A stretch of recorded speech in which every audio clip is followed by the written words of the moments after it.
Hello? Hola, diga. Hello, diga. Hi, who is this? Who's this?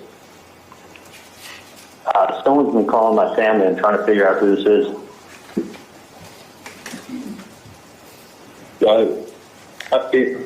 In reference to what, man? Someone by the name of Sammy called. Yeah, that's me, man. All right, what's going on? Well, what's going on is my brother Tato. Okay, my brother Tato has not been taken care of. His family's not been taken care of. I talked to a dentist. Why are you calling me? Who are you? I gave the number to a lady. I don't know, Tato. You don't know Tato? I'm sure you know Katie and Tuto. They've been taken care of since the family problem been taken care of up north. I don't know who you are. You don't? Well, this isn't going away, my friend. Because let me tell you something. I was at Broward with Tato, and he told me the whole story. He told me nobody was taking care of him. Nobody was taking care of his family. The family was taking care of Katie and Tuto, and nothing's been taken care of with Tato. So we know what's going on. And Tato needs to be taken care of. Do the right thing. The lady already has the paperwork. She knows what I'm talking about. We know Katie. We know Tuto. We know they've been taken care of. All right, let me look at No more f***ing around, man. No more f***ing around. This ain't going away. You guys need to do the right thing for Tato. That's my brother, man. That's my brother, and he needs to be taken care of. His family needs to be taken care of, just like Katie and Tuto have been taken care of. I've never met these people, but let me call you back, okay? That's bullshit, man. You know exactly what I'm talking about. You know this lady. I don't know your relationship with this lady, but we know what the f*** is going on. This ain't going away. Take care. What if I told you that a successful periodontist driving a Ferrari, living in luxury in South Florida, would orchestrate the execution of his former brother-in-law in broad daylight, all because of a custody battle he wasn't even part of? What if I told you he made jokes about hiring a hitman, left a financial trail so obvious it seemed intentional, and then spent 9 years believing he was untouchable? What if I told you that when justice finally caught up with him, he would spin a tale so unbelievable, so desperate, that it would take a jury only 3 hours to see through it? This is not a story about a crime of passion. This is a story about calculated evil disguised as family loyalty. This is the story of Charlie Adelson. But before we dive into this twisted tale of greed, manipulation, and cold-blooded planning, I need you to do something for me. If you're fascinated by cases where the truth is stranger than fiction, where privileged lives hide dark secrets, and where justice takes years but eventually prevails, then you need to subscribe to Dark Trail Files right now. Hit that subscribe button, because we're about to take you through every shocking detail of how a dentist became a killer, how a family's obsession destroyed lives, and how the walls finally closed in on a man who thought he was too smart to get caught. Don't just watch. Become part of our community that demands answers and never stops seeking the truth. Subscribe now, and let's uncover this together. July 18th, 2014. Tallahassee, Florida. A quiet afternoon in the prestigious Benton Hills neighborhood. Dan Markel, a 41-year-old law professor at Florida State University, pulled into his driveway after running errands and hitting the gym. He was a brilliant legal scholar, a devoted father to 2 young boys, and a man caught in the middle of a bitter custody battle with his ex-wife. As he sat in his car, probably thinking about picking up his sons later that day, 2 men approached. One pulled the trigger. 2 shots. Dan Markel died the next day, never knowing why someone wanted him gone, never knowing that the people behind his execution were the very family he had once called his own. Dan Markel wasn't supposed to be in Tallahassee that summer. His ex-wife, Wendy Adelson, had been fighting for years to move their children to South Florida, to be closer to her family, the Adelsons. But Dan refused. A judge had ruled in his favor, stating the children would remain in Tallahassee. For Dan, this was about stability for his sons. For the Adelson family, this was an unacceptable outcome. And at the center of the family's fury was Wendy's brother, Charlie Adelson, a successful periodontist with a taste for luxury and a dangerous sense of entitlement. Charlie wasn't just protective of his sister. He was obsessed with fixing her problem. And in Charlie's world, every problem had a price tag. The custody battle wasn't just inconvenient, it was offensive. How dare Dan Markel keep the Adelson family from seeing those children whenever they wanted? How dare he refuse a $1 million offer to relocate? In Charlie's mind, Dan Markel had become an obstacle that needed to be removed. But here's where it gets chilling. Charlie didn't get his hands dirty. He used a woman he was dating, Katherine Magbanua, as the link between his money and the violence he wanted done. Katherine, a single mother struggling financially, knew people. Specifically, she knew Sigfredo Garcia, the father of her children, and Garcia knew Luis Rivera. Both men had connections to the Latin Kings gang. Charlie had found his mechanism for murder. The planning was meticulous. The execution, cold and professional. Garcia and Rivera made 2 trips to Tallahassee. On the first trip, they saw Dan with his children and backed off. Even hitmen have moments of hesitation. But on July 18th, they returned. This time, there was no hesitation. Dan Markel was shot in his own garage, in his own neighborhood, in the middle of the day. The hitmen drove away in a rented Toyota Prius, believing they had committed the perfect crime. But they had made mistakes. Small mistakes. The kind that investigators live for. SunPass toll records. Security camera footage. Cell phone pings. A rented car that stood out. The kind of evidence that would eventually unravel everything. And at the end of that thread was Charlie Adelson, living his life in South Florida, completely unaware that investigators were building a case that would take nearly a decade, but would ultimately put him exactly where he belonged. For years, Charlie Adelson thought he was safe. Why wouldn't he? He hadn't pulled the trigger. He hadn't been in Tallahassee. He had layers of insulation between himself and the actual killers. But what Charlie didn't count on was that people talk. And when you're facing life in prison, people talk a lot. Luis Rivera was the first domino to fall. In 2016, 2 years after the murder, Rivera cut a deal with prosecutors. He testified that Garcia had recruited him for the hit, that they had traveled to Tallahassee together, and that Garcia had been the triggerman. Rivera received a 19-year sentence for second-degree murder in exchange for his cooperation. Suddenly, investigators had someone on the inside talking. Then came Katherine Magbanua. She was tried twice. The first trial in 2019 ended in a hung jury.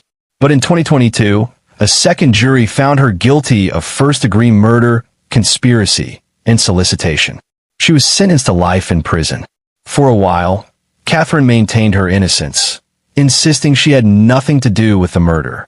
But locked away with no hope of freedom, something shifted. What she said on this stand would change everything.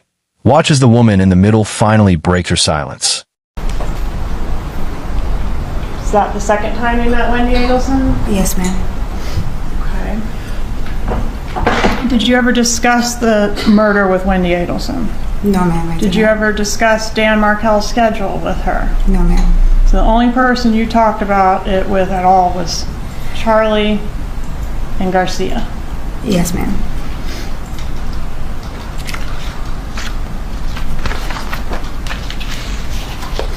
All right, for the July trip, once the murder was done, did you receive a phone call from Sigfredo Garcia? Yes, ma'am, I did. And were the 2 men looking to get their money for the murder? I don't know what my conversation was with Sigfredo, but I did speak to him on the phone. But you understood that you needed to get the money, right? And pay Yes. them? Yes, ma'am. That was part of your job? Yes, ma'am. Part of your role in this whole thing? Yes, ma'am. Okay. And did you go to Charlie Adelson's house to get the money on the night of the shooting? Yes, ma'am. He had contacted me and told me that there was an accident and if he can have dinner with me that night. Okay.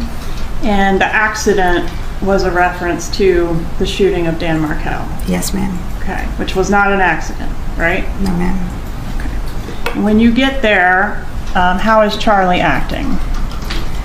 He was pretty frantic, just pacing back and forth, and he had a gun in his hand. Okay, was that unusual behavior for him? Yes, ma'am. Did he say anything about his parents when you arrived at his house that night? He told me that his parents just left.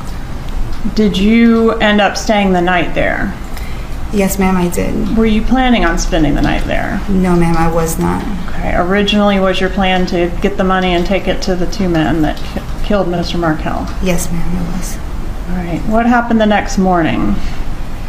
Well, since that night, since he was like pacing back and forth, and he had given me a Xanax, that's why I fell asleep. Okay. And that's why Did he take Xanax as well? Yes, ma'am, he took one as well. Okay. And the next morning, did something happen with the money? Yes, ma'am. So I woke up. I was like, I gotta get out of here. And he told me that the money is in the trunk of my car. All right. And was the money in the trunk of your car? I actually did not check it. I just got my keys and left. So you believed him that it was there? Yes, ma'am. And when you got to where you were going, where did you go to deliver the money? I was trying to contact Sigfredo and had a hard time trying to contact him. And then I eventually ended up in the alleyway of where Luis lived at that time. At Luis Rivera's residence? Yes, ma'am. And did Garcia show up there when you pulled up there? Yeah, he just kind of jumped in my car. I didn't know where he came from. All right. And was he able to get the money? Yes, I told him that his money was in the trunk of the car. And he was able to remove it, and you observed him removing it, and the money was there? Yes, ma'am. He went to the bag, grabbed it, and then I saw him. He left. How did you get your cut of the money? I don't know if it was later on that night that he came back to my apartment, or the following day, and then he put it in the closet. How was your cut of the money packaged? It wasn't like a cut. It was just basically, it was in a bag, in a plastic bag, grocery bag, and I believe there was like a paper bag and then a Ziploc bag inside it. All right, so the inner thing was a Ziploc bag. Yes, ma'am. Okay. When you opened the Ziploc bag, did you notice that the money was stapled together? Yes, ma'am, it was. It was, okay. Did you notice something else unusual about the money? At that moment, I didn't when I opened it, but a couple days after the fact, it was wet and starting to mold. The money itself was damp to the touch? Yes, ma'am. All right, and did you ever mention that back to Charlie Adelson? I'm pretty sure I contacted him and told him, why is the money wet? What do you mean pretty sure? You did or you didn't? That I did. Okay, and when you contacted him and said the money's wet, or you just mentioned to him the money's wet, did he have a response? Yes, ma'am. He told me that that his mom washed the money. That she physically washed the money? Yes, ma'am. All right, so you got a chunk of cash that day or a couple days later, you're not sure which. Yes, ma'am. All right, and you also got these paychecks that we've talked about, right? Yes, ma'am. Did over the ensuing time, from the time of the murder up until the time of the what we've referred to as the bump, are you familiar with that law enforcement operation? Okay. In that time frame, did you get some other gifts and things from Charlie? Between that time? Yes. Plane tickets, things like that? No, ma'am. Okay, so you deny getting any type of gift or favor from Charlie Adelson other than the cash that you got? I don't know if like specifically any type of favors. If I was going through, I was having problems with the car that I had purchased from him. So he would get that fixed and he would pay for it. Okay, and before that he helped with Mazda repairs? Yes, ma'am. Okay. All right. You started getting paychecks in September after the murder, which continued through May of 2016. Is that right? Yes, ma'am. And how would you receive the paychecks? Charlie would give it to me. All right. And you admit that you weren't doing anything to earn that money? No, ma'am. I was other not. than contributing to this murder? Yes, ma'am. All right. And the paychecks Would they come one at a time or multiples at a time? It would be multiple. Okay. Do you know why the paychecks stopped when they stopped? At that time, just like Fredo got arrested. So they got spooked. Yes. Who signed the paychecks? I'm sorry, one moment.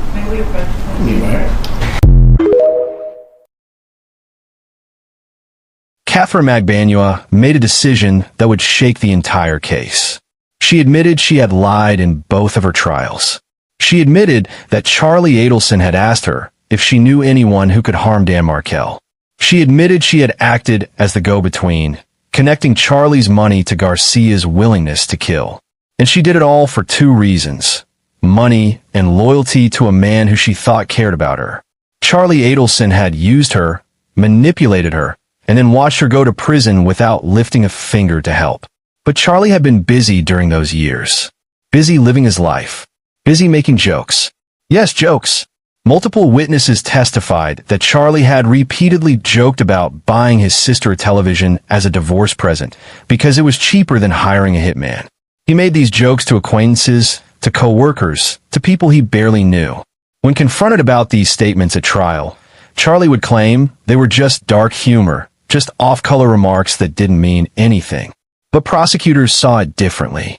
They saw a man who was so arrogant, so convinced of his own cleverness, that he couldn't help but brag about what he had done, even if he disguised it as a joke. And then there was the money. Oh, the money. Financial investigators tore through the records, and what they found was damning. After Dan Markel's murder, Katherine Magbanua suddenly started receiving checks from the Adelson Institute, the family dental practice where Charlie worked and where his mother Donna managed the books. 44 checks in total, all signed by Donna Adelson. The problem? Katherine Magbanua never worked there. Employees testified they had never seen her at the office except as a patient one time. So what were those checks for? Charlie would later claim they were insurance payments, that he was helping Katherine get health coverage for her children. But prosecutors had a different explanation. Those checks were murder payments disguised as payroll. In their own words, recorded without them knowing justice was listening, hear the conversation that prosecutors called speaking in code. You may continue with publishing the next call. Thank you, Judge. The next call is BB.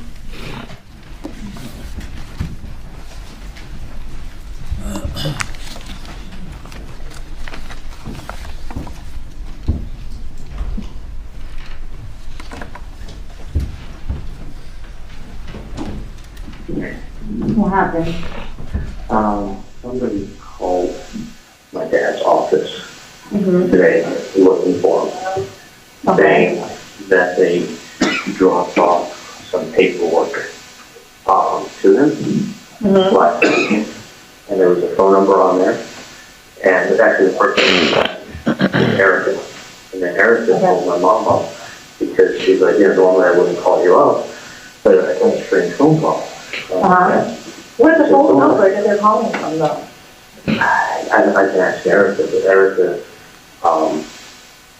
said a guy by the name of Sammy called the office this morning saying that I left some paperwork with Dr. Adelson last week, and I left a number on there, and he needs to call me at that number. No, somebody's like fucking police your bones and shit. Well, this is the third. Call the number. Call the number. They don't fucking call my fucking phone. It's someone who wants to be called back. Let's put it that way. Do you still have the number? Yeah, well, obviously that number, nobody's picking up. Well, That's not a working number. It's like an email number. Nobody's calling the leg. I'm just asking you to find out who the fuck it is. It's like, Yeah. get that number that's off of the thing, off of the number, off of the freaking, caller ID. At the office? Yeah, obviously. Because this is like a fucking bullshit game. Well, they're not coming out on foot. They're not writing letters, and they're not calling the office because they have nothing better to do. tell you because I called that number myself. Okay, well, let's call that number again and find out what the fuck's going on. And nobody picks up. And you just try another number and left a message. Okay, well, I'm trying to get whoever's threatening your family and helping you guys out. And trying to help you guys out, but it's like if they don't pick up, then what the fuck? It's like it's a fucking joke. I understand that they fucking called this morning and they're waiting for the phone call. That's what I'm telling you. And since it's 3 times. Number or whatever that is that's calling you or your family. The 305. Whatever it is. 6570. You have exactly. That number is obviously it's like a non-working number. Okay, can you find out? Okay, and then it's like, what else? I don't know if it's either somebody's pulling your phone, somebody is just harassing you, or somebody's trying to get something out of you. Okay, find out who the fuck it is, because the other phone call is going to be the FBI. I'm telling you. Well, I'm telling you, and then when they do catch the person, they're going to be asking you lots of questions about who Katie is. We already spoke about this. It's like not even like a fucking joke anymore because obviously it's like somebody's fucking harassing you guys, or somebody's harassing and using my name, and it's like okay. Make it through. Find out who the fuck it is. That's all I'm asking. No, I'm gonna go straight on my fucking cell phone because it's fucking bullshit. It's fucking somebody trying to fucking pinpoint some bullshit. Like it's getting aggravating. Yeah, it is. All I'm saying is find out who the fuck it is and tell them to stop playing their games. I don't know who you have to talk to, but it needs to be missing the butt. No, man, I'm gonna handle this shit myself, bro. This is some fucking bullshit. I'm gonna handle it my motherfucking self. Well, share my motherfucking number. They fucking if Erica wants to call back and I go, is this the right number? Okay, I have your fucking whatever fucking shit taken care of. Okay, because it's fucking bullshit. I'm correct, bro. I'm about to go to that fucking FBI. I'm fucking getting irate with this shit already. It's either the FBI fucking playing games or fucking whatever it is because I'm fucking getting pissed. Alright, go find out. I'm saying give a wrong phone number. Maybe you're an idiot. You give a fucking wrong number. Get the fucking number and fucking call because I'm gonna call them. Okay. And fucking try to me, I don't even fucking give a shit about all this fucking bullshit, whatever shit anymore. Okay. I'm pissed the fuck off. Like, I'm gonna fucking go to the cops right now. Okay, well, either you go to the cops or we go to the cops. Exactly. We'll find out. We're both gonna fucking go to the cops because this is fucking bullshit. We'll find out who the fuck this is. Because this person evidently knows you and knows your family. Yeah, and they know me and they know my family. So. You don't think they're not fucking scared the shit out of me? Like somebody's fucking saying my name out loud or whatever? If someone's messing with you, they're messing with me. If someone's messing with me, they're messing with you. It's one and the same. So what I'm saying is, find out who the fuck that number doesn't fucking work. If you can get a hold, you go to different offices, call the motherfucking number. See if the fucking number works. Bottom line. Because I tried myself and that shit does not work. Please, call them, find out who the fuck it is now. Trust me on this. Find out who the fuck it is. Get the number, listen to me, and get the number and something wrong with the thing because there were four people. I'm going to call your parents, you go fucking FBI, we're all fucking doing this thing, and fucking go and fucking report whoever's around you. That's it. Okay, I gotta get back to it. You have the number I gave you the other day. I have the fucking number. Okay, good. Call it. Listen, I called the number. This is not a working number. Good. Get the number that calls your fucking office. Okay. Listen to me for once. I will. You're going to call Erica? Fucking A, bro. I'm going to fucking fuck up whoever the fuck is fucking with me. I'm going to call my mom and have my mom call your office. Get the fucking number. Because some of your fucking parents, that number's been called and that's not a working number. It's either somebody's playing you, somebody's tapping into some shit, and somebody's just trying to fucking aggravate somebody. Okay, let me and I'm aggravated. Do you want me to have Erica go on the caller ID and look to see what number that was that called? Number. Obviously, you're calling from somewhere else if it's not the same number that you say. How about you call and find that out? Okay, do me a favor. Try that number I gave you the other day, and I'm going to call my mom and tell her to call Erica and ask her to look it up on the caller ID. Okay? But call me. Whatever it is.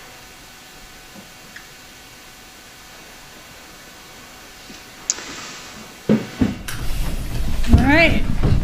Tensions rising. The FBI had been watching Charlie for years. They tapped his phone calls. They recorded his conversations. And in 2016, they set up a sting operation that would become one of the most talked about moments in the entire case. An undercover FBI agent approached Donna Adelson at a restaurant and pretended to be connected to the Latin Kings. He implied that he knew about the murder and wanted money to stay quiet. This operation, known as the Bump, was designed to see how the Adelsons would react. Charlie and his mother panicked. They met with Katherine Magbanua at a restaurant called Dolce Vita, a meeting the FBI recorded in its entirety. During that meeting, they spoke in what prosecutors would later call obvious code, discussing the situation in vague terms, clearly afraid of being monitored but unable to resist talking about it. Charlie's behavior during and after the bump was telling. If he truly had nothing to do with the murder, why was he so worried about someone claiming to have information about it? But Charlie Adelson had a plan. He had been crafting a defense in his mind for years, a story that he believed would explain away everything. And when he was finally arrested in April 2022, 8 years after Dan Markel's murder, Charlie knew exactly what he was going to say. He was going to claim he was the real victim. Not Dan Markel, shot in his driveway. Not Dan's children, who lost their father. Not Dan's parents, who would be denied access to their grandchildren for years. No, Charlie Adelson was going to tell the world that he was the victim of extortion. October 2023. Charlie Adelson finally faced a jury. The evidence against him was overwhelming. Witness testimony from Luis Rivera describing the murder. Testimony from Katherine Magbanua, now admitting her role in Charlie's. Financial records showing suspicious payments. Recordings of phone calls where Charlie discussed the situation in terms that made no sense if he were innocent. And yet, Charlie's defense attorney, Daniel Rashbaum, had a strategy. It was a desperate strategy, but it was all they had. The defense claimed that Charlie Adelson had not hired anyone to kill Dan Markel. Instead, they argued Sigfrido Garcia had killed Dan on his own, perhaps motivated by information Katherine Magbanua had shared about the Adelson family's frustration with the custody situation. And then, according to this story, Katherine came to Charlie the night of the murder and told him that her friend had killed Dan and that Charlie now owed the killers over $300,000 or he and his family would be next. Think about that for a moment. The defense was asking the jury to believe that Charlie Adelson, a successful periodontist, was being extorted by gang members for a murder he had nothing to do with. And what did Charlie do in response to this terrifying extortion? Did he go to the police? Did he hire private security? Did he move his family to safety? No. According to Charlie, he paid them. He paid $138,000 in cash immediately, and then agreed to pay $3,000 a month in installments. Charlie called it an extortion payment plan. Prosecutors called it exactly what it was, murder payments. In a stunning move, Charlie Adelson decided to testify in his own defense. Watch as he spins a tale so unbelievable it would seal his fate.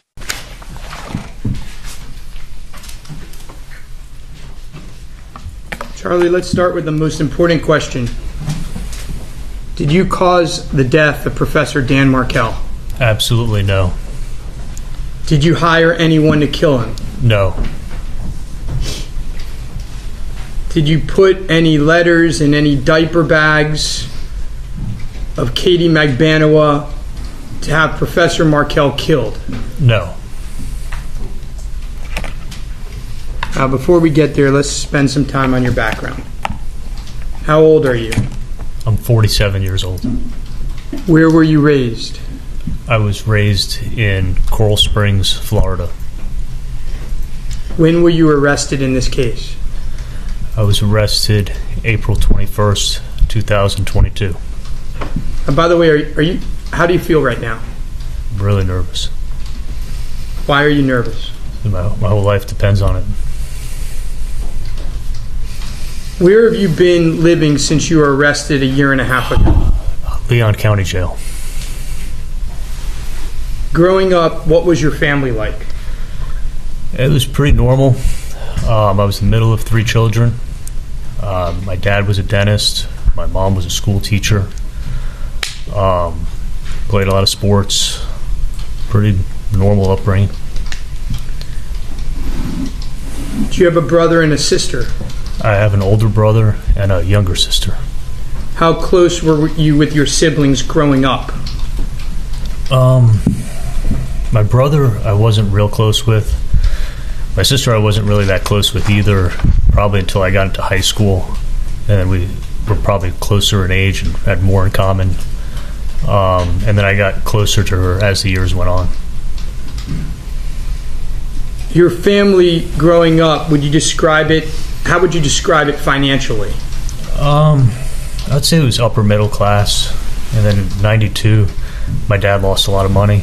And then wasn't upper middle class after that. And then my dad worked hard, and he worked until he was 78. He retired. Charlie Adelson spent hours on the witness stand, telling his story with the confidence of a man who believed he could talk his way out of anything. He admitted paying Katherine Magbanua. He admitted making the hitman jokes. He admitted being afraid for years. But he insisted over and over that he had not hired anyone to kill Dan Markel. He claimed he didn't even realize Katherine was extorting him until years later. He said he was in shock, that he didn't want to believe his girlfriend could be involved in something so horrible. But under cross-examination, his story began to fall apart. Prosecutor Georgia Kappelman was about to expose every hole in Charlie's story. Watch as she systematically destroys his defense. Complete the extortion with the Latin Kings? Okay, Katie wasn't the blackmailer, and Katie wasn't the one who was extorting me. Didn't you just tell this jury that Katie was the blackmailer? You realized it in 2019. I had thought that when you were just talking, you were talking about 2014. You were talking about that night, okay. So that night happened in 2014. Okay. We all know now, because you have revealed the puzzle piece, she's a blackmailer. Can we agree on that? I believe, sitting here in 2023, yes, that she was in on the extortion for sure. Yes, so is it okay if I refer to her as a blackmailer? I think there's a difference between blackmail and extortion, but yeah, okay. Sitting here today, we can, sure. We'll refer to her as an extortionist. So this woman, the extortionist, is going to do you a solid by negotiating with the Latin Kings for you to get on a payment plan for the extortion. Isn't that what happened? What you're doing is you're taking what we know in 2003 and trying to say, this is what I knew in 2014. Did she put you on a payment plan? Yes, she said, because I didn't have the money, she said, asked me if I could pay $3,000 a month in 2014, and I said, yes, I can. Did you hear any of the conversation where she was making these negotiations on your behalf? No, when she said, I'm going to go check with my friend and if that's okay with him, she took her purse, took her keys, took her cell phone, she walked out of my front door, closed the door behind her, and I sat in my living room, and she came back about 5 minutes later. You didn't want to talk to the guy yourself? No, I didn't even think of that. I mean, but she went outside to call him. All right, and then the two of you took a Xanax and went to sleep. Well, I took a Xanax. I don't know if she took one out of the bottle, but I definitely did. And the next morning, she left with your money, right? She left about 8:30 the next morning. That's July 19th, 2014? Correct. Let's talk about what you did that day. You did not report this to the police because you were in fear, correct? Absolutely. And you didn't report this to Wendy, even though, according to you, her life was in danger too, correct? Potentially, but I planned on paying the extortion every month. All right, but you did go to the gym that morning, right? Could we show that text, please?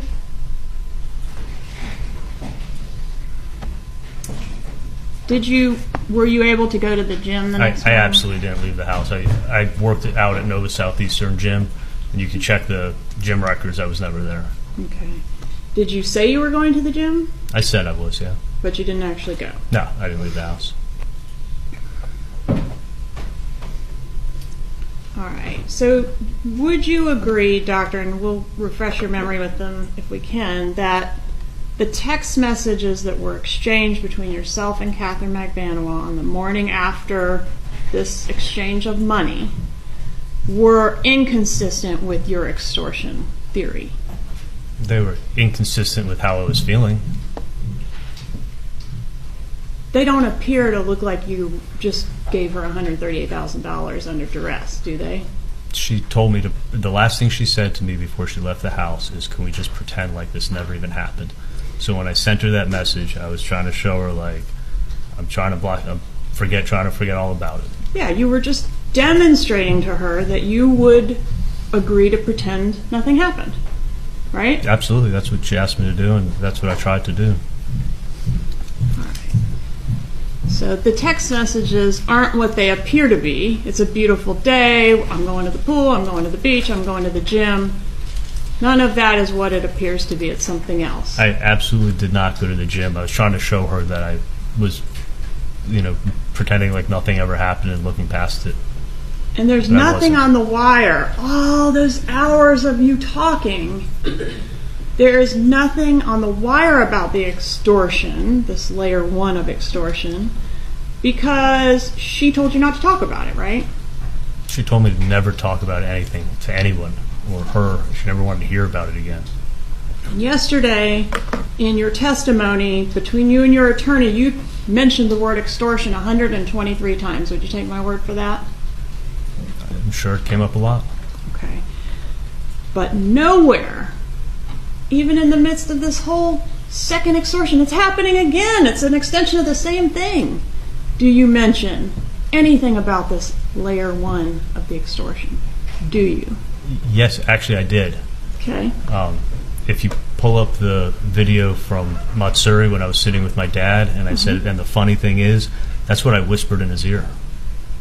Right, but we can't hear that. Right, because that's my point. I never wanted anybody to hear what had happened. I never wanted the police to come talk to me. But if you put up that video, you'll actually see me saying that it's my dad's ear, and that's why I went in and said it. And that's what we were talking about at the time. So At Matsuri, the only time you mention the extortion, it's in a whisper that is not picked up by the microphones, right? Intentionally, yes. Yes. And that was intentional at the time, but it sucks for your defense, right? Because that would be a huge piece of evidence for you to show this jury, wouldn't it? No, I think you'd come up with a reason why that I said it anyway. And there's nobody to corroborate this testimony? There is. Okay. And the Matsuri, you talked about it again out in the parking lot, right? Wasn't that your testimony? Yes, we spoke in the parking lot. Okay, so you did talk about the extortion. That's you just didn't do it in a way that it was captured on any of the recordings in this case. Well, we spoke when we had privacy.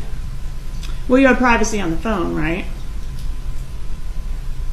When? At least you thought you had privacy on the phone. Every time when you were talking on the phone for hundreds of hours on this wire. There's always a chance that I was being listened to.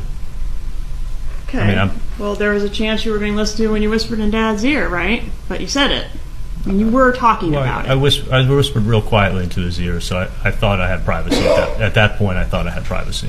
And Katherine Magbanua and you discussed this first layer of extortion in the car outside of Dolce Vita too, right? That's when I found out everything that was going on, and she opened up when I confronted her. But if this jury could hear that conversation recorded, we would all be hearing basically what you're telling us, that there was an extortion effort that predated the undercover operation. Wouldn't we? Because I was trying to see if Sigfredo was behind the extortion of my mom, because I knew he was behind. I always had a feeling he was behind what happened to me, and she was having this explosive fight with him, and it was going on the same exact time that my mom started getting extorted, so I thought that he was going after my mom. Don't you wish that conversation in the car had been recorded?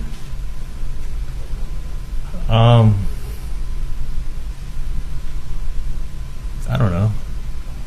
Wouldn't it prove your theory? Yeah. You're talking about the prior extortion. then you'd know exactly what happened back then. But unfortunately, it wasn't recorded, and then everything that was recorded inside the restaurant, you don't mention it, right? I'm speaking very carefully. I mean, I was still, even when I was in the car with Katie, she was doing most of the talking. That was the first time she really opened up, and I think I caught her off guard. I was still, even when I spoke to her in the car, I was real careful. I said, was T behind what happened to me? Like, I wouldn't even say the words to her when I was in the car. Okay, was T behind what happened to me? Do you say anything anywhere on the wire about referencing what happened to me? Meaning, what happened to me before? No, because that was the only time I ever confronted her. But I did, actually, when I would be on the wire with my mom, and I would say, it's not the same person. Like, that was in reference to what happened to me, and she knew that. What call do you say it's not the same person? Okay, you want to know what call? It was Tuesday the 26th. And I said it's at the end of the call. It was a 2-minute and something call. April 26th? April 26, 2016. It was a 2-minute and something call. It was towards the very end. And I go, I know it's not done like this. It's 48 hours, just enough time. It's not the same person. So you can look it up. Okay, I'm with you. It's not the same person you were referencing as the person that blackmailed me years ago.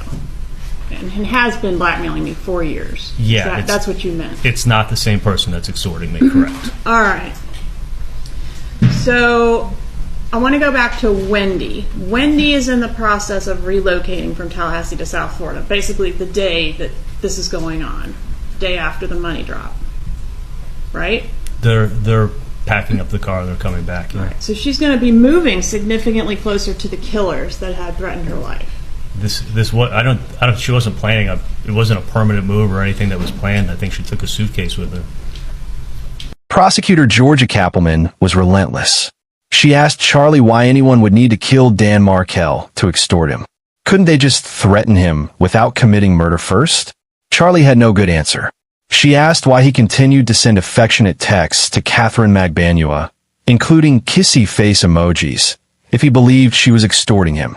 Charlie claimed he was trying to keep her happy, so she wouldn't have him killed.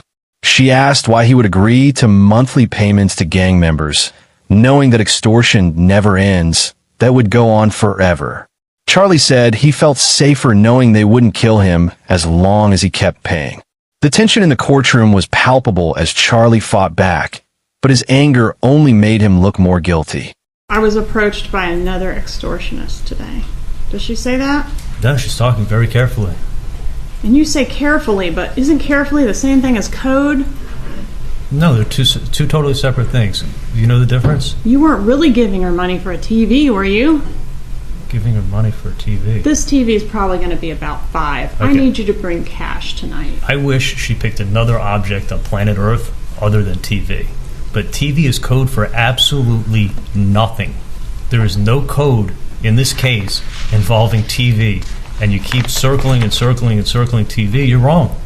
Is it a coincidence that the repair of the TV that you bought Wendy as a divorce gift because it was cheaper than hiring a hitman is your sister's alibi for the murder, and then your mom brings up TV first call on the wire? It's not an alibi for a murder. She had a broken TV. You got to ask Lincoln who threw the remote at the TV. Was it a coincidence? Is the TV thing a coincidence? That's what I hear you say. Oh, that the repairman was there that day? Yes, sir. Yeah, that is a coincidence for sure. There's a couple of coincidences in this case. I'm sorry, I cut you off. I said there's a couple of coincidences in this case. I mean, she had people send her an email to go buy a bottle of Bullet bourbon for their Stock the Bar party, and she was driving to a liquor store to buy a bottle of Bullet bourbon on that day, at that time, and her friend sent the email, and you have the email and evidence. Like, is that a coincidence? Yeah, coincidences happen. And that you might not be the right Katie talk, that doesn't seem to really fit with your theory of the case, does it? What was your explanation for that? Why you kept saying you might not be the right Katie? I mean, she's definitely the right Katie, right? Absolutely. She knew it was. I was implying it was her. I was just trying to say, I'm not setting you up, but I need your help. On call B, your mom you call your mom back and you say, you probe her a little bit, and ultimately you say, you think someone's trying to blackmail you? That's crazy. Why does it sound like this is something that's new and unfathomable to you at that moment? Well, because I wasn't even following what my mom was talking about on the first call. And on the second call, when she shocked me when she said that. And I'd been extorted before, and her saying to bring cash, everything just didn't sound right. Could we play clip 4, please? This is from Dolce. What, sorry, from what? Clip 4 from Dolce. Okay.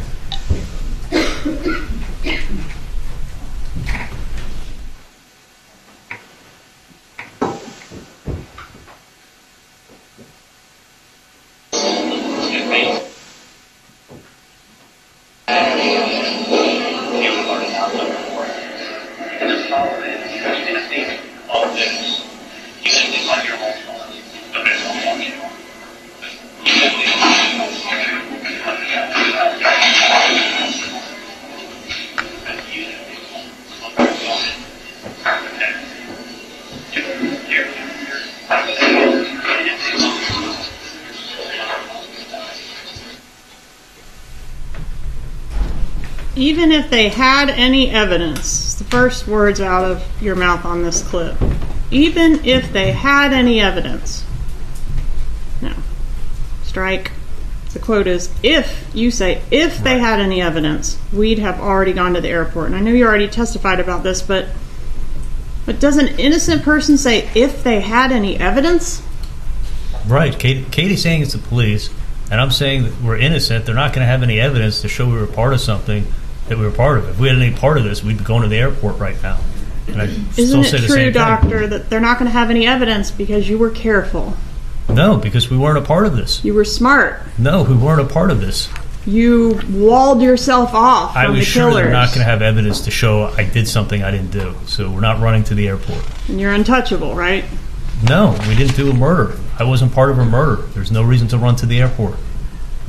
In the next clip, you're discussing what's going to happen if this person that did the bump goes to the police.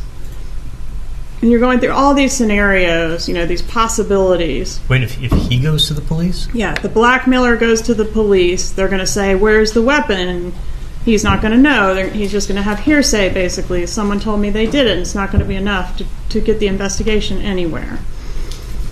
Why are you thinking through the possibility of the blackmailer going to the cops if the blackmailer doesn't have any dirt on you to take to the cops? I wasn't thinking about the blackmailer. What I was trying to say is I don't know anything about Sigfredo. I don't know anything about this crime. I was trying to tell her that I'm harmless. I don't have any knowledge of what went on. Like, the last thing I wanted is that now that she's saying it's the police, is someone to come and kill me and think I'm some kind of loose end. So that's why I'm saying that. But that's not what you're saying. You're saying if this is a person that Luis Rivera ran his mouth to and they go to the police, it's going to be worth zero because they're not going to know anything other than, hey, my brother told me this. I don't know if I was saying with someone who knows Luis Rivera. I was trying to make a point that I don't know anything.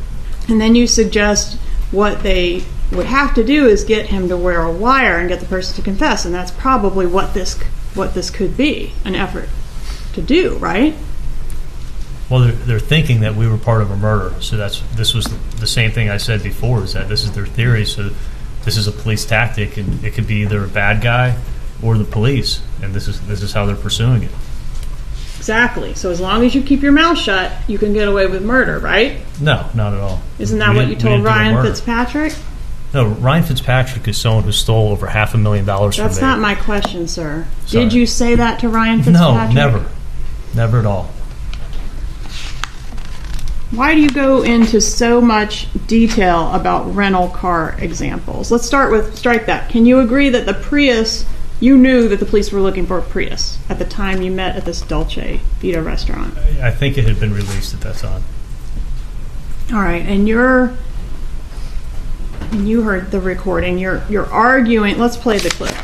This is going to be clip, I think let's play 7 and 8, please. Dolce. Because fact.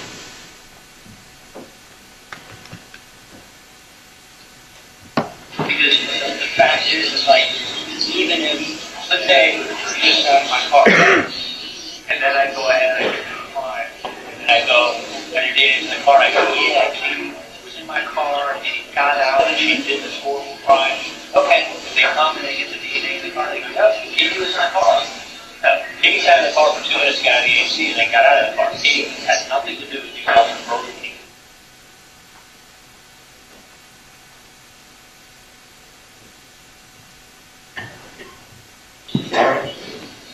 Outside of that, there's no evidence. Okay? You know, if you have a car and you can link this person to renting that car that you okay. But you have to prove that they were also driving that day too, and rented it and lent it to a friend. What if you rented a car and hey, can I borrow for the weekend? I'll bring it back on Tuesday. You go, yeah, sure. So you rented a car. You've been in that car. I drive into fucking Orlando. I rob McDonald's in Orlando. I come back and I go, here's the keys, Katie. And you go, okay, thanks. Yeah, you rented it, but what if you were fucking out all weekend and you didn't even know I took your car? I did something and I brought it back. Okay. My point is, I don't have any knowledge of what evidently this person is either pretending to or does. I don't want someone paying to do this.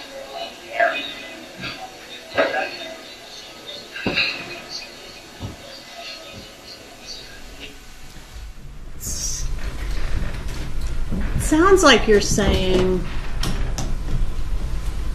even if they track down the Prius, even if there's DNA or fingerprints in the Prius, meaning like they can link someone to the Prius, that's not going to be enough evidence to make any arrests in this case. Is that what you're saying? No, not at all. What I'm doing is I'm restating. You've answered my question. Can I give you an on redirect? You'll have an opportunity. Well, my question was. One moment. My question We're not just wildly arguing, Mr. Adelson. Please answer the question. Okay. I can just ask you a yes or no question. Please allow me to answer your question. Okay. Can I? Yeah. Okay, sure. Help yourself out. What I was saying to Katie is that the information she had just told me in the car about Sigfredo not being there when the crime was committed, she told me that Sigfredo was high on drugs at the hotel and that Luis had rented a car and that he's the one who killed Dan. And I'm restating to her that I don't have any knowledge of what went on, and that all I know is that Sigfredo wasn't even there when this happened. So that's what I'm restating to her. That Sigfredo can't be caught even if he's connected to the crime, to the car? I know that Sigfredo wasn't the one who killed Dan. Okay. But perhaps the most damaging moment came when Kappelman asked Charlie if he felt bad that he never told Dan Markel's parents what he allegedly knew about their son's murder. Charlie, incredibly, said he felt relief now that he could finally tell everyone the truth. Kappelman then asked a question that hung in the courtroom like a weight. Do you think you can talk your way out of this? Charlie's response was telling. He said, who are they going to believe, right? That statement, that arrogant dismissal of the jury's intelligence, may have been the moment Charlie Adelson lost whatever slim chance he had. The jury wasn't going to be charmed by him. They weren't going to buy his extortion story. They saw him for exactly what he was, a man who paid to have his brother-in-law killed and then spent 9 years lying about it. But the prosecution wasn't done. They had saved one more piece of devastating evidence for their closing argument. And when they played it, when they showed the jury exactly how cold and calculated Charlie Adelson truly was, there would be no doubt left. Georgia Kappelman stood before the jury and delivered one of the most powerful closing arguments in recent Florida history. This is what finally brought Charlie Adelson to justice. In jury selection, we talked about the burden of proof and how it was my burden to prove this case to you beyond a reasonable doubt through evidence. And generally speaking, the defense's job is to poke holes in the evidence and argue that it falls short of meeting that high burden. And we also learned at jury selection that the defense does not have to prove anything. But sometimes if the law enforcement investigation is so thorough and so compelling that there's really no way to poke holes in the evidence. He has to basically admit his own words, his own text messages. That stuff is undeniable, right? And those things prove that he was in cahoots with Katherine Magbanua in 2013, through the murder in 2014, and all the way up until her arrest in October of 2016. He knows he can't deny that he paid the killers because of this bizarre practice he had of stapling his money. So sometimes when a defendant can't attack the facts or the law, they instead try to explain it away by saying, you can't trust what you're seeing. It's not what it appears to be. It's actually something else entirely. Often, as in this case, the individual explanation, so when you zoom in on one piece of evidence with its attached explanation, can be like, maybe. But when you zoom out and you add all these things together, this explanation, and this explanation, and this explanation, this coincidence, and this coincidence, and this coincidence, it starts making less and less sense. It starts being less and less reasonable. And when you zoom out from the defense's theory, it's really unreasonable, right? Because to find it reasonable, you have to buy a lot of things that he's selling. The most obvious of which is that because Sigfredo Garcia hated him, he and Rivera traveled to Tallahassee twice to kill someone he hated in hopes that he would give them money for it on the back end. Please think about that. To hit this defendant where it hurts, these two dudes with no connection at all to Dan Markel and without 2 nickels to rub together, rented a car and paid for gas to come to Tallahassee and stay in a hotel twice in order to kill someone that this defendant hated. To harm him. And for what?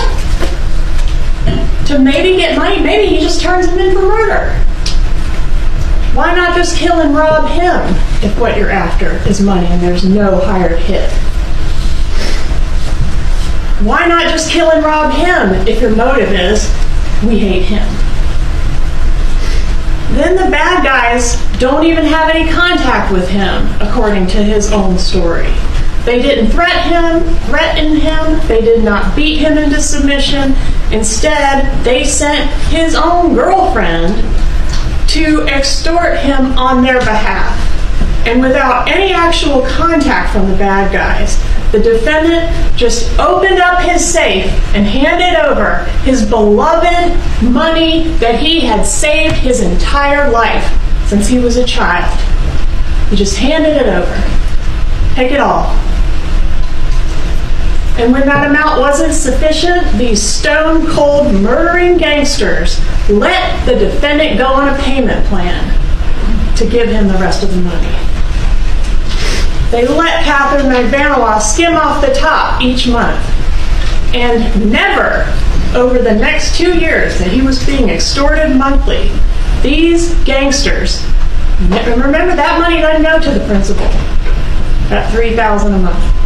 They never show up to demand the remaining $195,000 that this defendant has agreed to pay them. Then, you also need to find reasonable that over the 2 years of this supposed extortion layaway plan, that the defendant continued to do what? Send these kissy faces and love texts to Katherine Magbanua. He's sending these messages to a woman who got him into this mess, and he says he didn't suspect she was involved. What? What do we know about this man? He didn't suspect she was involved. She's taking the money. He's never even heard from the bad guys. He didn't see it that way, that she got him into this mess. They grew closer after she began extorting him for $3,000 a month. Meanwhile, the defendant and Katherine Magbanua break up.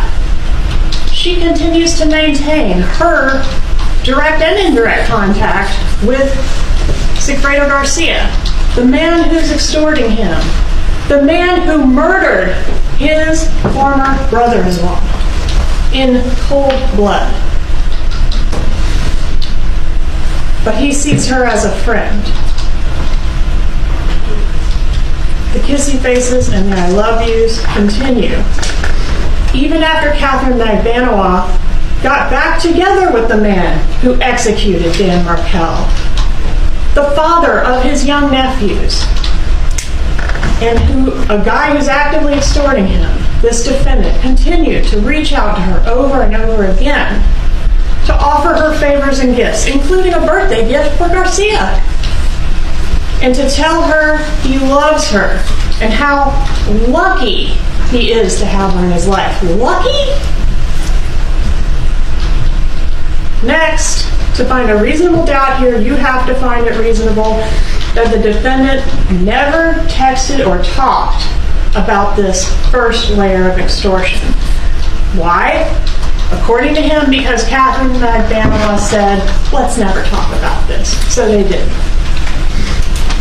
Then you have to believe he never reported or revealed this information to law enforcement out of fear of the gangsters. And finally, you have to believe that this living in fear of death by gang members over 2 years didn't cause a change in his general demeanor that his friends noticed, but later the bump from law enforcement did.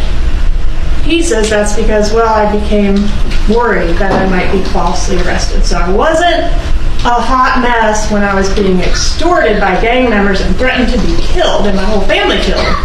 But I became a hot mess when I started to get worried that the cops might be getting closer.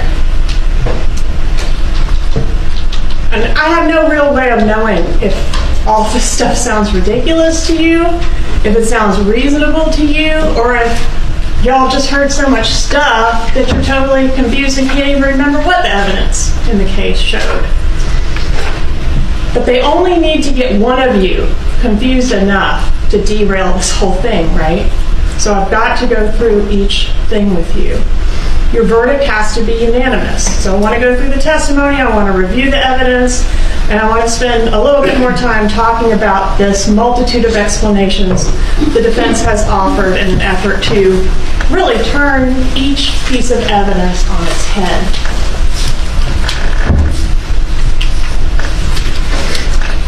This is Dan Markel. He is the victim in this case. A brilliant lawyer, a funny guy, a son, a colleague, a brother, a mentor, and a friend. But most of all, a father.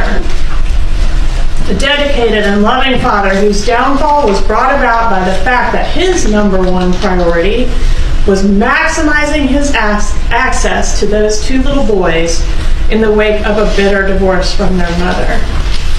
And despite the defense's efforts to characterize their client as the real victim here, Dan Markel remains the only victim in this case. The only thing he was guilty of is fighting like hell for those kids. And he lost. He didn't lose in court, but he lost. This is what he looked like before this defendant hired a hitman to kill him. And this is what he looked like afterwards. The evidence has shown that on July 18th, 2014, this brilliant man was gunned down in broad daylight in the driveway of his own home.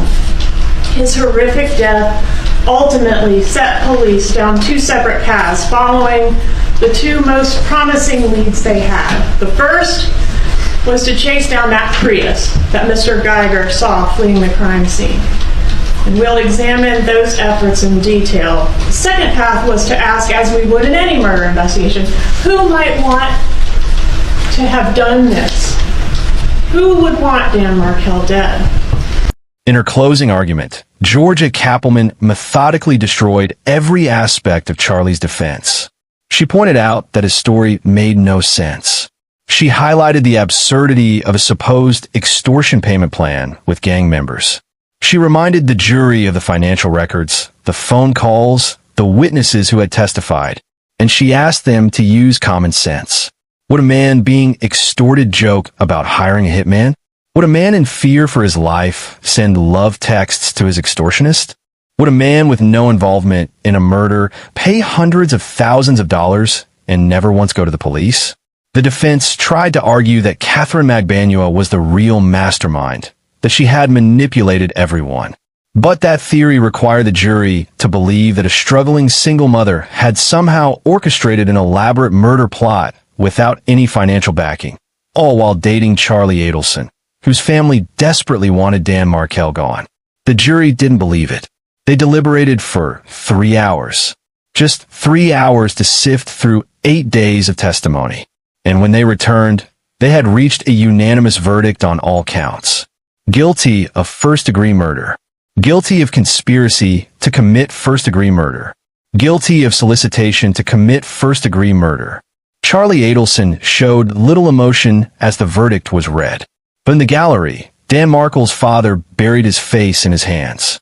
After 9 years of waiting, after 9 years of watching other people be convicted while the man who paid for it all walked free, justice had finally arrived.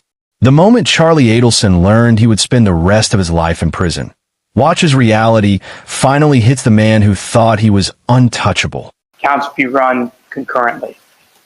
Very well. Mr. Adelson, I'm going to give you the opportunity to make a statement if you wish. You do not have to speak. However, this is your opportunity if you choose to do so. I do. You may stand.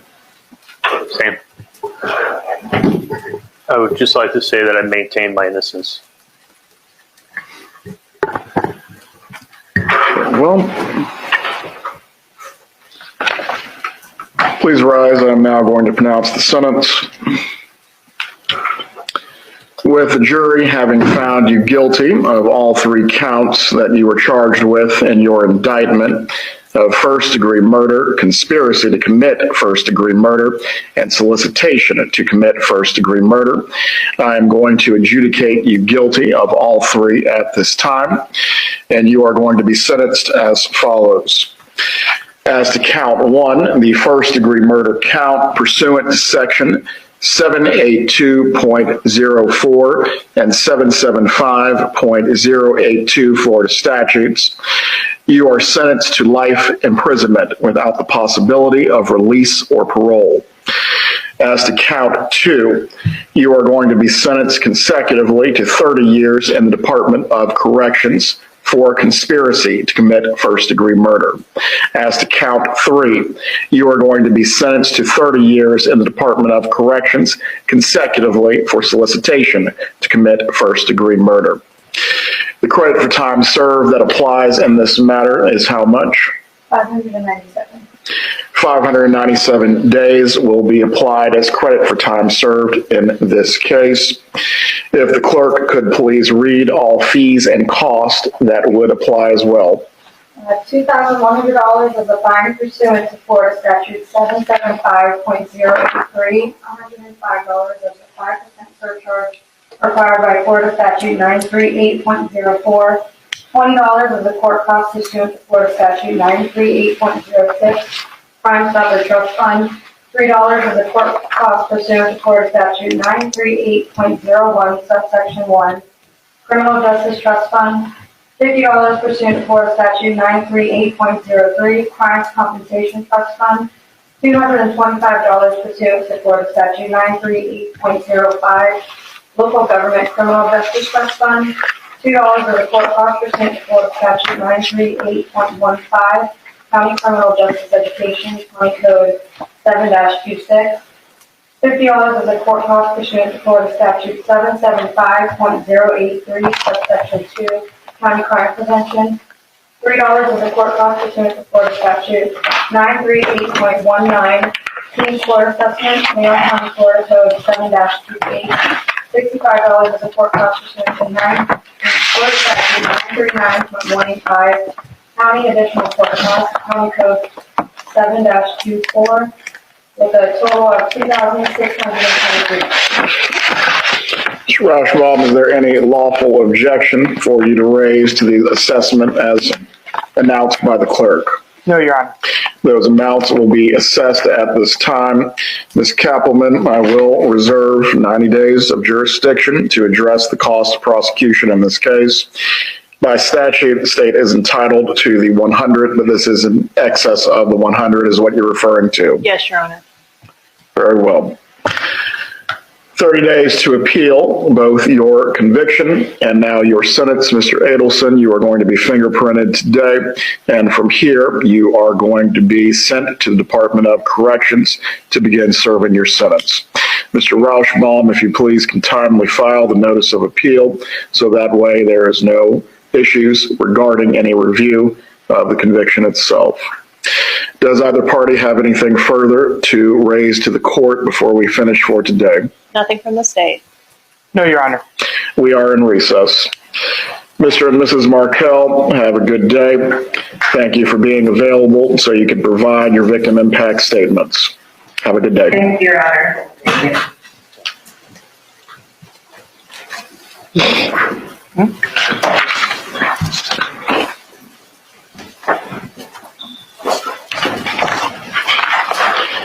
Cheyenne, you can take this. This is the pre-sentence investigation information.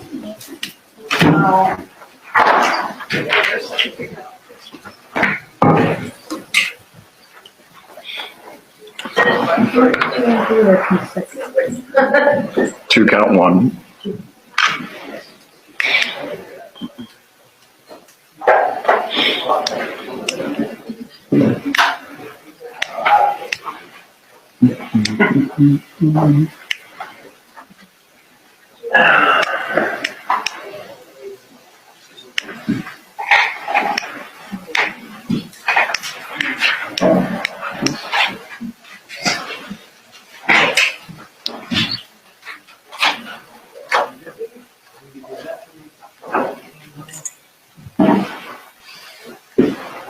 December 12th, 2023. Charlie Adelson returned to court for sentencing. There was never any question about what the sentence would be. Florida law mandates life in prison for first-degree murder. The judge added an additional 30 years for conspiracy and another 30 years for solicitation, though those additional sentences were largely symbolic. Charlie Adelson, at 47 years old, would die in prison. During the sentencing hearing, the impact on Dan Markel's family became devastatingly clear. Dan's parents, Phil and Ruth Markel, had not only lost their son, they had lost access to their grandchildren. Wendy Adelson had cut off all contact between the boys and their paternal grandparents. She had even changed the children's last name from Markel to Adelson, claiming it was for their safety. The cruelty of it was staggering. Dan Markel's sons would grow up knowing that their mother's family had orchestrated their father's murder. But the case wasn't over. Just days after Charlie's conviction, on November 13th, 2023, FBI agents arrested Donna Adelson, Charlie's mother, at Miami International Airport. She and her husband Harvey had one-way tickets to Vietnam, a country with no extradition treaty with the United States. The timing was not coincidental. Donna had watched her son be convicted and knew she would be next. Donna Adelson faced the same charges as her son: first-degree murder, conspiracy, and solicitation. Her trial began in August 2025 and lasted 2 weeks. The evidence against her was substantial. Those 44 checks she signed to Katherine Magbanua, recorded conversations with Charlie where they discussed the situation, her involvement in the bump, the undercover FBI operation, and most damning, testimony from Katherine Magbanua and Charlie's own statements that made it clear Donna had known about the plot from the beginning. Katherine Magbanua took the stand again, this time revealing how deep the conspiracy really went. Ma'am, please say your name and spell your name. Katherine Magbanua, Katherine Magbanua. I see that you're in jail clothes. Are you currently in custody? Yes, ma'am. What are you in custody for? For murder. Are you doing a sentence for murder? Yes, ma'am. You were convicted of murder? Yes, ma'am. And is that the murder of Dan Markel? Yes, ma'am. Did you have a trial in your case? Yes, ma'am. Did you testify? Yes, ma'am. You testified on your own behalf? Yes, ma'am. All right. And when you testified, were you truthful with the jury? No, ma'am, I was not. Did you take the same oath that you just took today in your own trial? Yes, ma'am. What was your defense when you were tried? That I had nothing to do with it. All right. That we got it right in reference to Charlie Adelson and we got it right in reference to the killers, Yes, but you ma'am. weren't in the middle. Yes, ma'am. Was that true? No, ma'am, it was not. Were you in the middle? Yes, ma'am, I was. And didn't you also testify in the trial in which Sigfredo Garcia was convicted of murder? Yes, ma'am, I was. And what was his defense? That he had nothing to do with it. That we got it right in reference to Charlie Adelson and we got it right in reference to the killers, but he had nothing to do with it, Yes, right? ma'am. Objection, Your Honor. Overruled, Ms. Calhoun, make sure you use any questions. And was that defense truthful? No, ma'am, it was not. So Sigfredo Garcia was involved. Yes, ma'am, he was. So why tell the truth now? I believe that the truth needed to come out now so that the family can get some type of closure. Why didn't the truth need to come out last year or the year before or the year before that? I was trying to defend myself. You were trying to get off. Yes, ma'am. Did you think you'd be successful in your trial with that defense? I thought so. Has anyone promised you anything for your testimony here today? No, ma'am. Weren't you originally offered immunity for cooperation in this case? Yes, ma'am, I was. But you didn't take us up on that. No, ma'am, I didn't. Because you thought you could get off completely. Yes, right? ma'am. And now you're doing a life sentence. Yes, ma'am, I am. Did Charlie Adelson threaten to harm you if you told the truth? No, ma'am, he didn't threaten me. Did anybody threaten you to keep your silence? No, ma'am. Did anybody promise you anything if you remained silent all these years? I wasn't promised anything, but I wasn't promised anything. Go ahead, finish your thought. You weren't promised anything, but what? I thought everything was going to be okay. You thought you'd be acquitted. Yes, ma'am.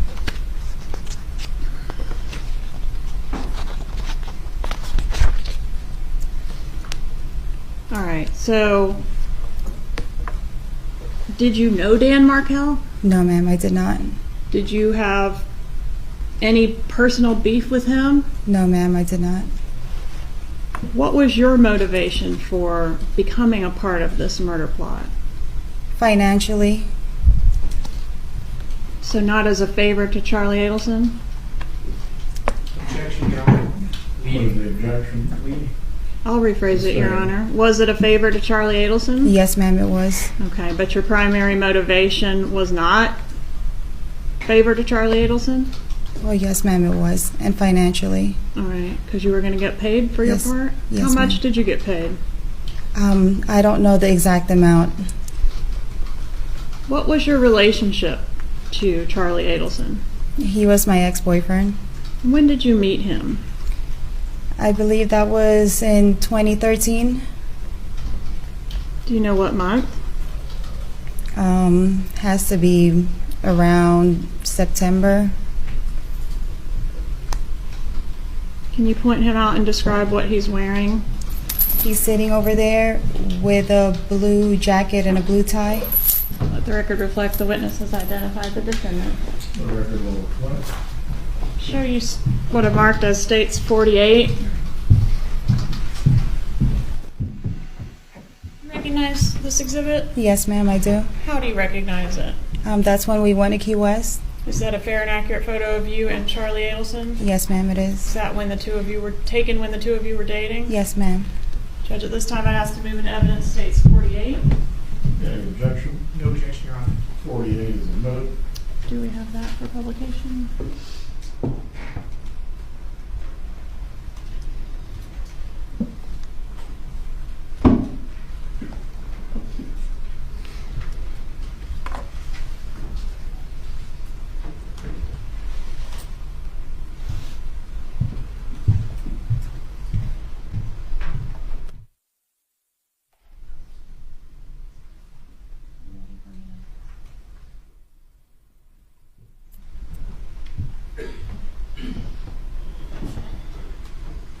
So was this photo taken before or after the murder?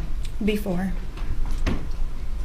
Who came up with the idea to kill Dan Markel? Charlie. So Sigfredo Garcia didn't come up with the idea? No, ma'am, he did not. Luis Rivera didn't come up with the idea? No, ma'am, he did not. When did the defendant first bring this idea up to you? My first recollection was around Halloween of 2013. Around Halloween or on the actual? On Halloween, yes, ma'am. All right. What's your recollection of how that came up? We were at a Halloween party in Lincoln Road, and right before we were about to go, he got in the car with me and he asked me a question. What was the question? Do you know anybody that can harm someone? And did you know anybody that could harm someone? Yes, ma'am, I did. Who was that? Sigfredo. And at the time, what was your relationship with Sigfredo? It wasn't the best. But he was the father of your children, right? Yes, ma'am. So were you dating both men at this time, or were you only dating Charlie? No, I was only dating Charlie. Okay. And so he meaning the defendant, initially said, do you know anyone that could harm someone? Was he aware of your connection to Sigfredo Garcia when he made that statement? Not that I know of. No, ma'am. Did you suggest Sigfredo Garcia at that time to the defendant? No, ma'am. What did you say? I just said yes and kind of left it alone. All right. Did it go any further than that at that time? Not that night. Right. Did you know who he wanted harmed? At that time? No, ma'am. All right. Had you become aware during the course of your relationship with him that he had some kind of issue going on with his sister's ex-husband? Yes, ma'am, I did. What did you learn about that? He was just stating that his mom and dad was stressed, and that his sister was having problems with her husband and custody of her 2 children. And when did you learn that the person that the defendant wanted harmed was this ex-husband of the sister? I believe later on. All right. And when did you learn the name Dan Markel? It wasn't until, I don't know if it was on my trial or when Sigfredo got arrested. Okay, so even when he was killed, you didn't know the name of the person that was being killed? Yes, I never knew his name. How did the defendant refer to this person, if not by the name Dan or Danny Markel? Wendy's husband. Okay. So you knew that the person that was going to be initially harmed was Wendy's husband? Yes, ma'am. Okay, and you knew that there were issues, or what did you know about the beef with him? He painted this picture that this was a terrible man and making his family go through a lot custody-wise with his sister. All right, and when he would say these things to you, is it in the context of his mom specifically or his family in general? I believe it was more towards his mom. Meaning what? That his mom hasn't been sleeping, his mom is not eating. I know his dad wasn't the best health either, but he would refer to his mom a lot. All right. And the reason she wasn't sleeping or eating, did that have to do with this ex-husband of Wendy? Yes, ma'am.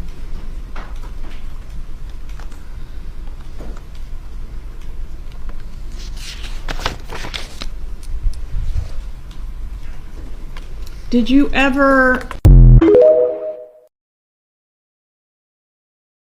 On September 4th, 2025, another jury returned another guilty verdict. Donna Adelson was convicted on all counts. She was sentenced to life in prison on October 13th, 2025. At 75 years old, Donna Adelson would spend her final years behind bars, joining her son in Florida's prison system. 5 people have now been convicted in Dan Markel's murder. Luis Rivera, Sigfredo Garcia, Katherine Magbanua, Charlie Adelson, Donna Adelson, all serving life sentences except Rivera, who cooperated early and received 19 years. But questions remain. What about Wendy Adelson, Dan's ex-wife, and the person who arguably benefited most from his death? What about Harvey Adelson, Donna's husband and Charlie's father, who has been named as an unindicted co-conspirator. Will there be more arrests? Prosecutors have remained tight-lipped, saying only that the investigation remains active. The Dan Markel murder case is more than just a true crime story. It's a window into how privilege can breed a sense of invincibility, how family loyalty can become twisted into something monstrous, and how justice, even when delayed, can still prevail. Charlie Adelson genuinely believed he would never be caught. He made jokes about the crime. He left financial trails. He continued living his luxurious life while Dan Markel's children grew up without their father.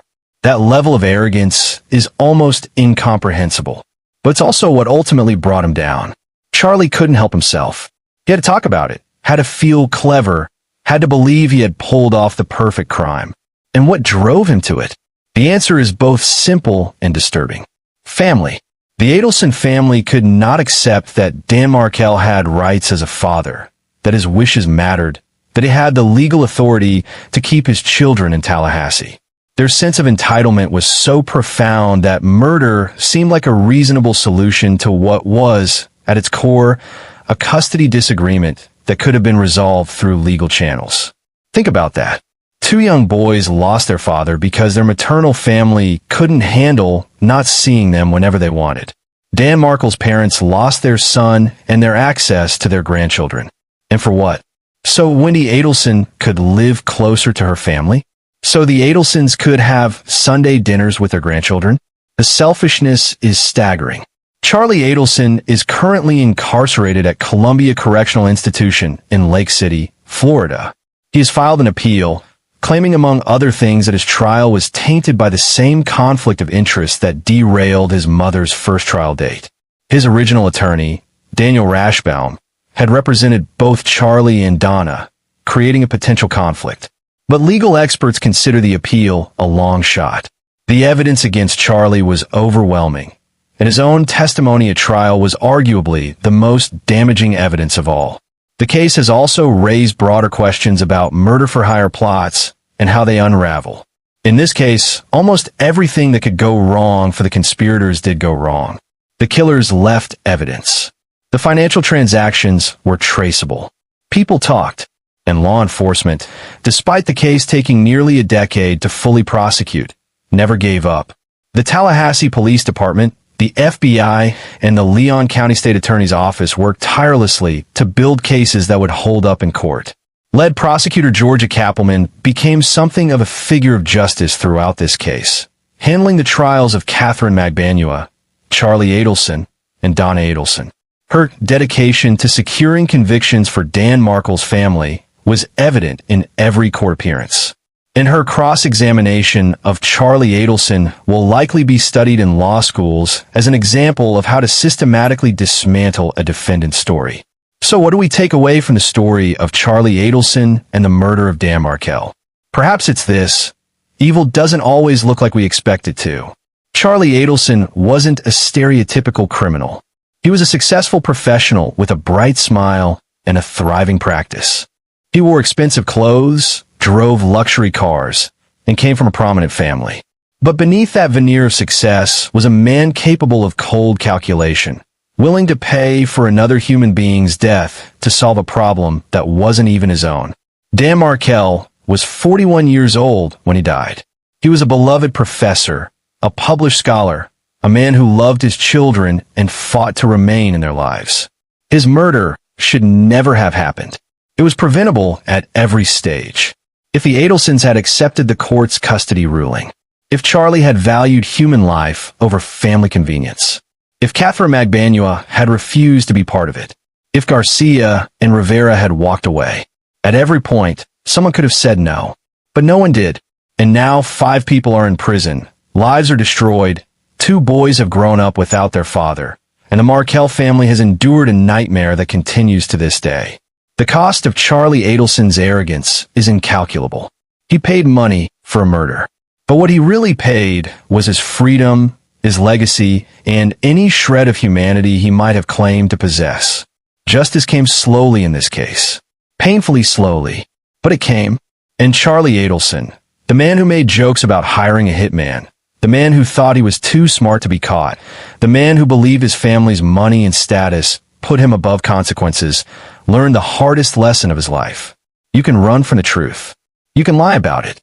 You can spin stories and hire expensive lawyers and try to talk your way out of it. But eventually, the truth has a way of catching up. And when it does, no amount of money, no clever explanation, no extortion story that defies belief can save you from what you've done. Charlie Adelson will spend the rest of his life in a Florida prison. He will never again enjoy the luxury lifestyle he once lived. He will never again see his family as free people, as his mother joins him behind bars. And he will have decades to think about the moment he made the choice to pay for Dan Markel's death, the choice that cost him everything. Dan Markel's memory lives on through his work, through the people who loved him, and through the pursuit of justice that never stopped until everyone responsible was held accountable. That is his legacy, and that is the final chapter of this case. Not the violence, not the conspiracy, but the truth. If this case has shown you anything, it's that the truth always matters, that justice is worth fighting for, and that those who think they're above the law eventually discover they're not. That's what Dark Trail Files is all about. We don't just tell you the story, we dig deep, we ask the hard questions, and we demand answers. If you want more cases like this, more investigations into the crimes that shocked communities and the pursuit of justice that followed, then subscribe to Dark Trail Files right now. Hit that subscribe button, turn on notifications, and join our community of truth seekers. This is Dark Trail Files, and we'll see you in the next investigation.